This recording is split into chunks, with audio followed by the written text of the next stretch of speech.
At itong 12 volt ceiling fan nga to guys is parang portable ceiling fan na rin siya kasi dahil nga 12 volt siya, pwede siyang gamitin sa power bank. That's why pwede ko siyang dala-dahalin at pwede ko siyang ilagay kung saan ko gusto. Ganito lang yung ginagawa ko, nilalagay ko lang siya dito sa ibabaw. Tapos ginagamit ko na ito ang aking power bank. Ayun guys, napakasimple at napakadali niya rin gamitin. Kahit na power bank lang yung gamit natin, gumagana pa rin yung ating 12 volt ceiling fan. Ito nga guys, dumating na itong ating 12 volt ceiling fan. And pagkarating nga pala guys ito sa amin, ay sinubukan ko na agad kung okay nga ba itong 12 volt ceiling fan na ito. Tapos nung in-install ko naman yung kanyang mga blades, ginaya ko yung nasa picture nila, ayan, which is nakaharap sa taas yung kanilang blades. Ngayon nga lang guys, nung tinesting ko na dito sa bahay, napansin ko na mahina yung kanyang hangin. Parang hindi yata talaga totoong 12 volts to. Kaya yung ginawa ko guys is binaligtad ko ulit. Tinagtag ko muna yung blades tapos hinarap ko siya sa baba. Tapos yung tinesting ko naman is mas maganda to guys, mas malakas yung hangin niya kumpara sa dati. Ang maganda nga pala guys dito sa ating 12 volt ceiling fan, talagang matipid siya sa kuryente. Nagagamit namin siya dito sa aming 12 volts battery, dito sa aming solar setup. Nagagamit ko din siya magdamag dito sa aking 30,000 mAh power bank. At higit sa lahat, nagagamit din namin siya dito sa aming mga maliliit na solar panel. At base nga dito sa kanyang label, yung kanyang power rating is 12 volts na 12 watts. Tapos meron na rin siyang kasamang 2 meter na wire. Tapos alligator clips para sa ating battery. Yun nga lang wala siyang kasamang switch or yung controller para ma-adjust natin yung kanyang hangin kaya talagang direkta siya sa battery. At yung timbang niya naman is 700 gram lamang kaya naman talagang hindi masisira yung pagsasabitan natin ito. At ilan nga sa main features itong 12 volt ceiling fan na to is energy saving daw siya. So tingnan natin kung talagang matipid nga siya sa power. Tapos malakas din daw yung kanyang hangin at tahimik din siyang umikot. Sa pagkakabit nga pala guys ng kanyang alligator clips, sundin lang natin, positive ay pula at negative ay itim. And then guys, kinabit ko na nga pala itong 12 volt ceiling pa natin. And then dito ko siya kinabit sa aking MPPT solar charge controller para ma-measure natin kung gaano kalakas na power yung kanyang kinukonsume at kung gaano kalakas na power din yung kaya niyang kainin sa loob ng magdamag.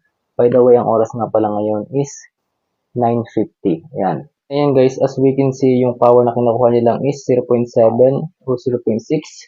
Tapos yung power naman is 9 watts lang yung maximum. Ayan. And ayan guys, umaga na. Nakamagdamag na itong ating 12 volt ceiling fan. Ayan, 6:17. Bayo umabot na siya ng 8 hours and 28 minutes. Tingnan natin naman dito sa ating cellphone kung ilang power yung nakuha niya. Ayan, bumawas naman siya ng 4.2 ampere hour sa loob ng 8 hours. And bukod nga pala sa 12 volts battery, ano pa ba yung pwede natin gamitin sa 12 volts ceiling fan na to para mapagana siya? So number 1 is 12 volts charger or adapter. So ako gumamit ako ng 12 volts charger ng Wi-Fi. Ayan, pinutol ko na lang siya. Ito yung ating positive, kulay pula. Dito naman yung ating negative, itong kulay itim. So instead na dito ko siya ikabit, ang gagawin ko is tatagtagin ko na lamang ito. Tapos direct ako siyang ikakabit doon sa dulo ng charger.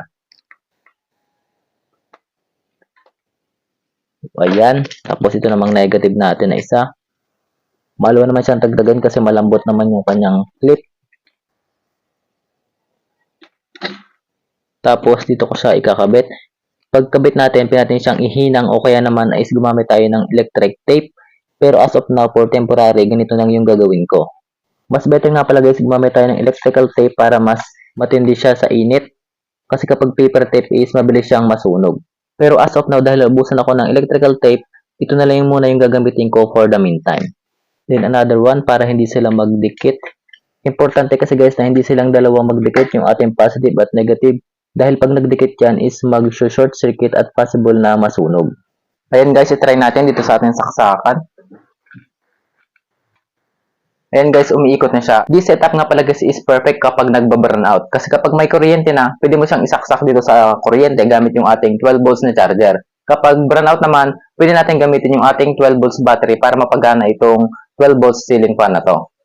And yung next naman na pwede natin gamitin para mapagana ang 12 volts ceiling fan na to ay yung ating mga power bank.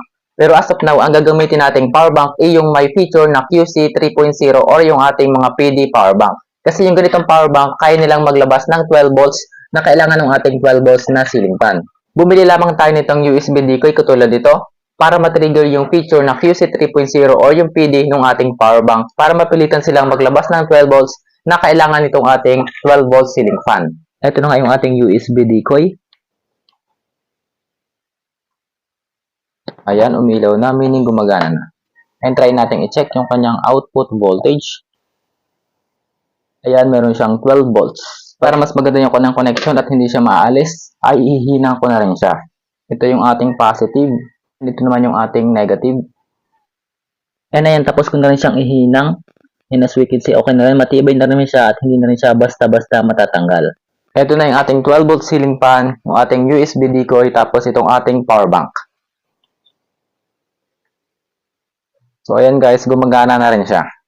And ato na guys, umiinit ba itong ating device na ito katulad itong ating battery, itong ating USB decoy, tsaka itong ating ceiling fan? Well, hindi guys, kasi malakas naman yung power na kayang ibigay nitong ating power bank. And itong ating ceiling fan naman is less than 1 ampere lang, kaya wala tayong problema dito. And ilang oras nga ba tatagal itong ating 30,000 mAh power bank na ito gamit itong 12 volt ceiling fan natin? So now, try natin. Ang oras ngayon is 3:03 ng hapon. So, try na natin buhayin. So, ayan, it's working na. And ayan guys, ang oras nga pala ngayon is 5:60 na. Ayan, 5:60 na at hindi ko na siya maiintay na malobat kasi baka abutin pa ito na maghapon at magdamag. At kailangan ko na rin gamitin itong power bank. Pero itong power bank naman ngayon is, ayan, as you can see, 4 bar pa rin siya, hindi pa rin siya nababawasan. At yung iba pang alternative na pwede natin gamitin dito sa ating 12 volt ceiling fan na to ay yung mga solar panel katulad nito. So, try natin. At ito guys, try naman siya dito sa ating mga solar panel. Isang 20 watts tapos isang 15 watts na CC lamp. Tapos yung ating 12 volts na ceiling fan is nasa loob na rin nakasabit na para matry natin dito sa mga solar panel. So, na-try muna natin dito sa ating 20 watts na solar panel. So, ito is naglalabas ng 18 volts pataas hanggang 23 volts. So, na-check muna natin yung voltage ng solar panel para makita natin kung ilang volts. Ayan, meron siyang 21.3 volts, so mataas, which is hindi kaya ng ating 12 volts na ceiling fan. Kaya gagamit ako ngayon ng buck converter para mapababa yung voltage galing sa 21 volts papuntang 12 volts. Lagyan mo na siyang tape para hindi siya magdikit yung ating positive at negative at para hindi mag-short circuit. And na-check ko naman muna yung output voltage itong ating buck converter. Pababain natin siya hanggang 12 volts.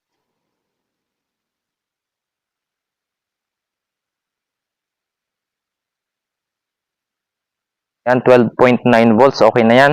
Then, kabit naman natin dito sa ating 12 volts na ceiling fan. So, try muna natin. Ito yung ating negative at ito yung positive. So, ayan, gumagana. Ayan yung ating solar panel at ito naman yung ating ceiling fan. And then, kapag naliluluma naman yung solar panel is humihina yung ikot ng ating ceiling fan. 20 watts na solar panel. Ayan. At dito naman guys, itry natin siya dito sa ating 6 volt na solar panel na 10 watts. Ito, nasa baba. Nakalantad na rin siya sa initan. And then, idadirect ko na siya dito sa ating 12 volts na ceiling fan.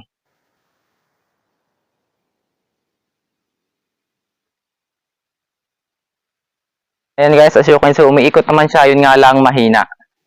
Try natin itong ilakas sa sikat ng araw. Ayun guys, same pa rin. Umiikot naman siya, yun nga lang yung hangin niya, tsaka yung ikot is hindi pa rin pwedeng pagtiyagaan. And then try naman natin dito sa ating 15 watts na solar panel na CC lamp. And then idadirect ko na rin siya kasi mahina naman yung power nito. Ngayon guys, umiikot din naman siya, yun nga lang, medyo mahina pa rin. Pero mas malakas naman yung ikot niya kumpara dun sa 10 watts kanina. So in this case guys, mas maganda pa din at panalo pa din dito sa ating mas malaking solar panel na 20 watts. And ayun guys, based on my experience, is okay na okay naman itong 12 volts ceiling fan na ito. Talagang matipid siya sa power. Kasi based on my experience, ay 9 watts lang yung maximum power na kinukonsume niya at hindi 12 watts.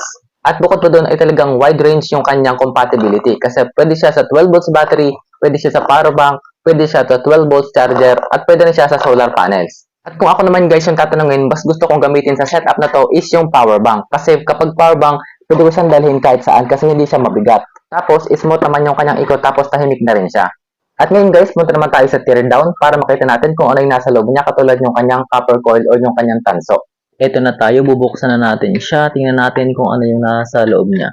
Sabi kasi malaki daw yung coil niya.